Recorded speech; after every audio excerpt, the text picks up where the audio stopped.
et bienvenue sur le bulletin d'information de météo d'astrologie du mois de mai 2025, un mois de mai particulièrement intense, en douceur, mais pas que. Le mois de mai porte sur l'amour universel de Vénus et Neptune. Une pleine lune énergique et fertile en Scorpion et une ambiance conviviale entre le Soleil qui rentre en Gémeaux. L'événement astrologique le plus marquant est l'entrée de Saturne en Bélier. Le mois se termine par un regain d'énergie de Mercure et d'Uranus et une nouvelle lune en Gémeaux plutôt détendue. Rentrons maintenant dans le cœur du sujet. La qualité actuelle du temps. Effectivement, l'ambiance explosive des derniers jours d'avril est encore bien palpable début mai. Cependant, la tension entre Mars en Lion et Pluton en Verseau s'atténue progressivement.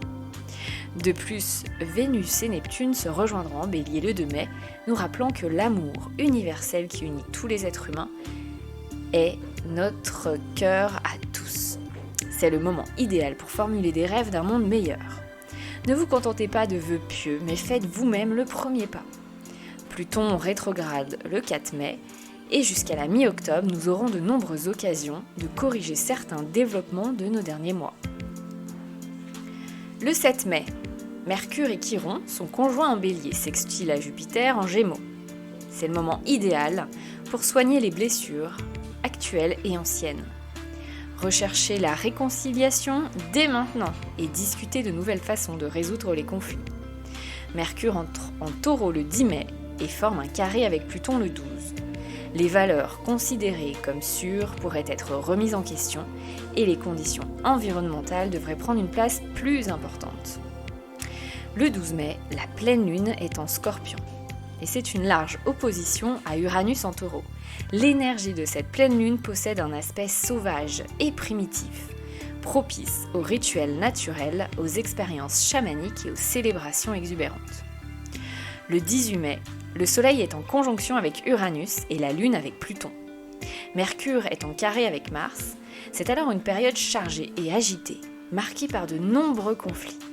La plupart portent sur l'argent et les ressources naturelles, mais souvent seulement sur la justice. Les plus rusés pourraient désormais faire de bonnes affaires, ce qui ne plaît pas à tout le monde. Le 20 mai, le Soleil entre en Gémeaux. L'humeur s'améliorera, portée par le trigone de Vénus et de Mars le 22, permettant à la joie amoureuse de s'épanouir. Les choses sont sans aucun doute meilleures lorsqu'on agit ensemble, sur la scène politique comme dans la vie privée. Être ouvert à de nouvelles expériences peut mener à de nouvelles relations enrichissantes. Le 24 mai, le Soleil est en trigone avec Pluton, et pour une fois, les préoccupations personnelles semblent s'accorder avec les nécessités collectives. C'est une journée propice pour avoir une conversation planifiée de longue date ou conclure un accord commercial important. Le 25 mai, un autre changement astrologique crucial se produit, c'est Saturne qui quitte les Poissons et qui rentre en Bélier pour la première fois. Son dernier séjour dans ce signe remonte à 1996 et février 1999. Le pouvoir tourné vers l'avenir du Bélier doit composer avec ses limites avec Saturne. Atteindre ces objectifs exige un engagement personnel. Il vous faudra de la patience et de la persévérance pour surmonter les résistances et une vision réaliste pour avoir la force de mener à bien vos projets. L'accent est désormais mis sur l'action et les résultats, ainsi que sur ceux qui ont le courage de défendre leurs objectifs. Malheureusement, le côté obscur de Saturne en Bélier se traduit par une tendance à la violence. C'est une rude épreuve pour les limites et certains pourraient être tentés de poursuivre des objectifs purement personnels par tous les moyens à leur disposition. Cette année, Saturne ne pourra cependant pas encore déployer toute sa puissance. La raison en est que Neptune, récemment entré en Bélier, Neptune qui est récemment entré en Bélier. Les deux planètes se rencontreront en juillet pour une première conjonction. Elles reviendront ensuite en Poissons et début septembre, Saturne et Neptune feront une conjonction mi-octobre. En février 2026, elles se retrouveront au premier degré du Bélier.